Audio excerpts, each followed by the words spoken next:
Fala galera, tudo bem?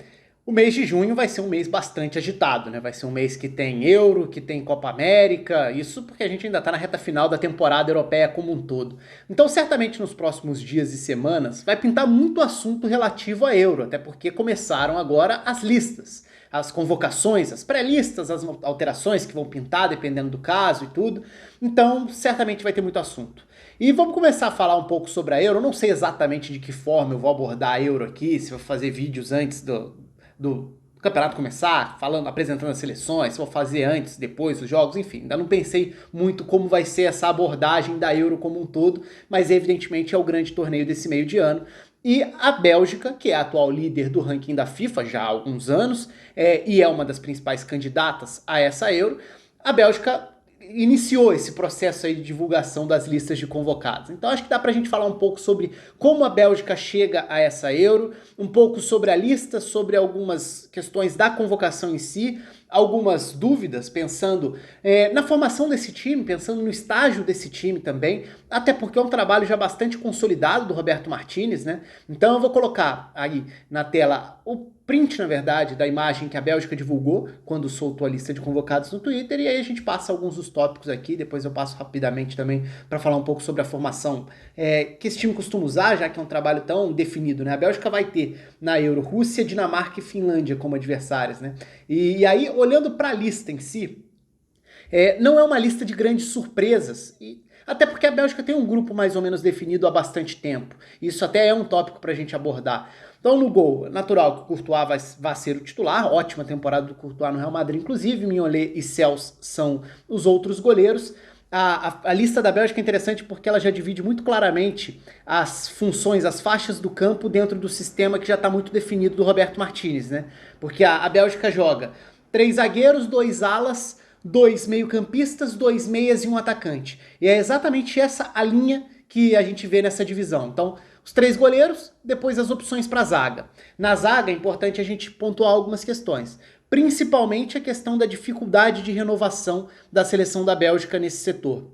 Alderweireld, Vertonghen e Vermaelen são 3 nomes já mais veteranos e que já não estão mais no melhor momento. Então, se na Copa de 2018, por exemplo, a gente falava sobre uma Bélgica que tinha bons zagueiros, mas que já precisava pensar em alternativas para a formação de elenco e também para a sucessão, hoje isso é ainda mais gritante, né? Então, Denayer e Boyata são as outras opções para essa faixa central da zaga, principalmente, provavelmente tendo Alderweireld de um lado, Vertonghen do outro, já que 3 vão jogar. Isso é indiscutível, porque o sistema vai ser esse. Até dá, eventualmente, para tentar uma outra adaptação.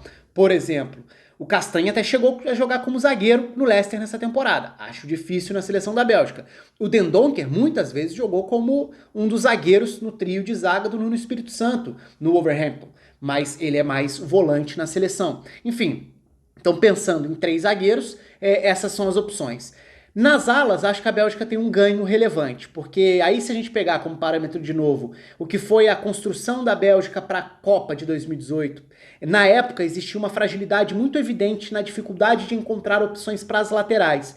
E a Bélgica continua sem laterais tão de alto nível assim. Mas hoje a Bélgica tem um bom momento de opções que já estão mais adaptadas às alas.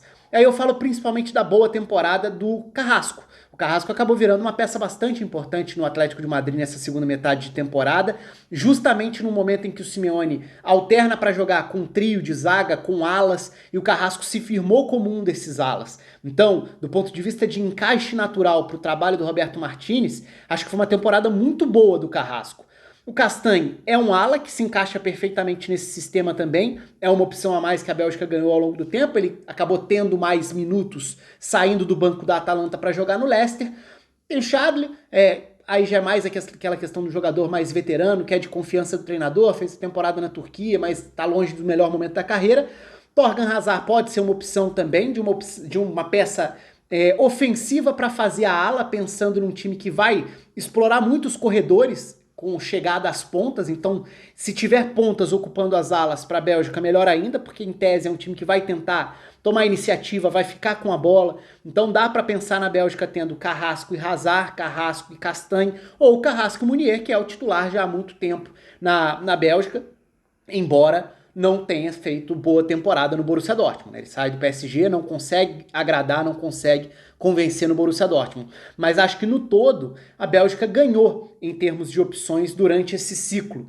Por que eu tô falando de ciclo, né? Porque eu acho que é um recorte mais natural pra gente fazer. E nesse caso até um ciclo um pouco diferente, né? Deformado pela questão da pandemia, já que a Euro foi empurrada de 2020 para 2021. Então seria um recorte de 2 anos, a gente acaba falando de 3. Mas a Bélgica ganhou opções para os lados, para as alas. Em relação ao meio-campo, algumas mudanças aí são bem relevantes também, porque se a gente olhar e pensar naquela sequência que eu falei, né? Vai ser, evidentemente, um goleiro, 3 zagueiros, 2 alas, a gente chega na altura dos 2 volantes, ou os 2 meio-campistas. Só que a gente tem que pensar que são 2 meio-campistas, 2 meias e um atacante. Nessa lista dos meio-campistas, a gente vê De Bruyne, Den Donker, Dennis Praet, Tielemans, Van Aken e Witsel. Aí já é importante a gente levar em consideração a questão física, que não é só nesse aspecto, né? A questão física do Witsel. Por conta de lesão, ele é convocado, mas ele não fez parte de toda a reta final de temporada do Borussia Dortmund. Ele vai ter condição de jogar a Euro, em que condições ele chega, se é que ele vai chegar a Euro também. E aí tá um ponto bastante importante. Porque não é só ele o problema no aspecto físico. Naturalmente a gente precisa falar sobre o Eden Hazard também. Então o Eden Hazard que perdeu mais uma temporada quase inteira no Real Madrid sem ter continuidade e que é uma das referências técnicas dessa seleção. E ao falar sobre esse sistema, essa distribuição das peças em campo, é muito natural falar dos 2 e 2 na faixa central, 2 volantes e 2 meias. Na época da Copa do Mundo, 2018, o De Bruyne era tranquilamente um dos volantes nessa distribuição. Então era Witsel e De Bruyne, por exemplo. Claro que ele poderia jogar mais avançado, mas o time que se preparou naquele ciclo era basicamente um time com De Bruyne como um meio-campista. O De Bruyne da temporada 2020-2021 foi um De Bruyne cada vez mais avançado. Falei sobre isso no vídeo específico do título do Manchester City. Ele foi virando cada vez um jogador utilizado numa área mais próxima da definição, à frente dos meio-campistas, mais como meia, muitas vezes até como um atacante móvel, às vezes até como esse falso 9 do Guardiola. Então é um De Bruyne que participa menos, influencia menos na dinâmica da construção do time mais recuado e que tende a participar de uma área mais próxima do gol adversário, tentando um passe final, tentando uma chegada à frente. Como que o Roberto Martínez vai trabalhar isso? E por que uma coisa está relacionada à outra? Porque a gente precisa pensar que se ele não tiver o Witsel 100%, ele perde um cara importante dessa faixa central. O Tielemans é hoje, até pelo amadurecimento dele no Leicester e na própria seleção da Bélgica, ele virou uma peça importante para ser um desses volantes. Mas qual vai ser o complemento desse quarteto da faixa central? Falei dos alas, falei dos zagueiros, na frente é natural que a gente fale do Lukaku, mas esse quarteto central vai ter quem?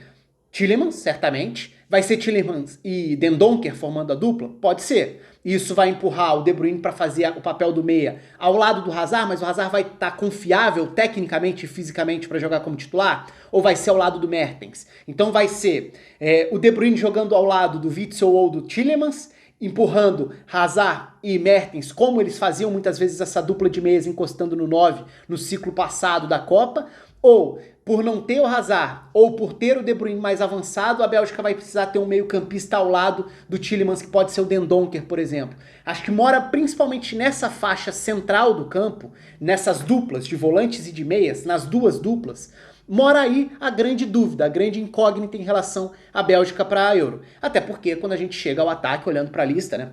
Falei de alguns dos nomes já, mas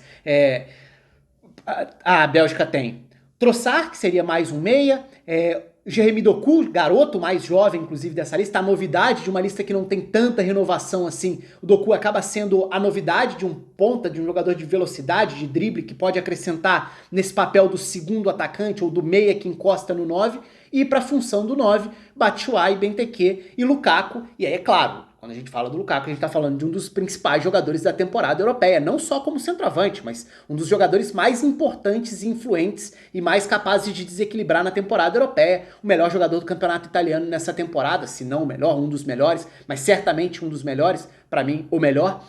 Então é um cara num nível altíssimo. Mas então passa muito por isso, assim, quando a gente fala dos 3 pilares técnicos da seleção da Bélgica, a gente geralmente fala, e já é assim há algum tempo, de De Bruyne, Hazard e Lukaku. O Lukaku tá na temporada da vida dele. O De Bruyne tá numa temporada boa também, mas de mudança de área de atuação. De que forma isso vai impactar na utilização do Roberto Martínez pensando na seleção? E mais do que isso, o Hazard, que vem de 2 temporadas sem jogar, praticamente, vai fazer parte dos planos até qual página? Vai ser titular a qualquer custo, a qualquer preço? Vai entrar e sair do time? Vai ficar no banco se não tiver condição para isso? Vai ser uma avaliação puramente técnica?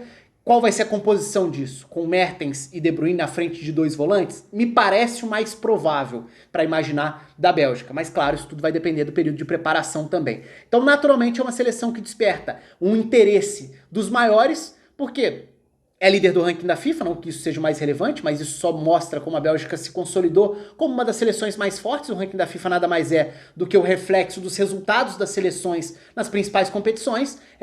E no caso, a gente tá falando aí de Nations League, eliminatórias, Euro, Copa. A Bélgica conseguiu se colocar lá. Eu sei que muita gente fala da seleção da Bélgica como se a Bélgica sempre decepcionasse nas competições. Eu não acho que é por aí, porque eu não acho que é só uma questão objetiva de ganhou, foi bom, perdeu, decepcionou. A Bélgica fez uma grande Copa do Mundo, por exemplo. Então, não é só o título que vai dar essa resposta. Mas, claro, a expectativa em relação à Bélgica é grande. A cobrança, a pressão, tende a ser grande. A Bélgica tem hoje um dos trabalhos mais consolidados do futebol de seleções.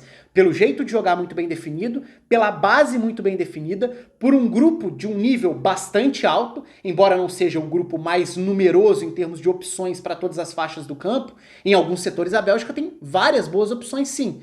Falta renovação em uma faixa ou outra, tem um alerta ligado em relação à defesa, isso tudo é verdade. Mas é uma seleção que entra na Euro como uma das atrações, então certamente vai gerar muito assunto. E isso sempre deixa o espaço aberto aí pra vocês. Quero saber o que vocês esperam da Bélgica, o que vocês acharam da lista. Se tem algum nome, inclusive, que vocês sentem falta ou que não deveria estar na lista. Por exemplo, o Saelemaekers termina muito bem a temporada no Milan. O Saelemaekers poderia ser uma opção para fazer a ala pela direita, já que é um jogador que pode ocupar todo esse corredor e jogando como lateral, como ala, como ponta, por fora ou por dentro, também seria uma opção para essa tentativa de encorpar as opções de lado de campo, para as alas, onde eu falei que a Bélgica até ganhou repertório, ganhou numericamente opções ao longo desses 2, 3 últimos anos. Enfim, o espaço está aberto aqui, vocês podem lembrar de outros nomes que foram convocados, que não foram convocados, mas é mais para dar uma passada nessa lista da Bélgica, dando início aí a esse período em que a gente vai ficar de olho na Euro. Aí de repente eu faço vídeo sobre outras listas, sobre tópicos que vão surgir a partir das listas, nomes convocados, nomes que não foram convocados, desfalques, enfim, é isso. Um abraço, até a próxima.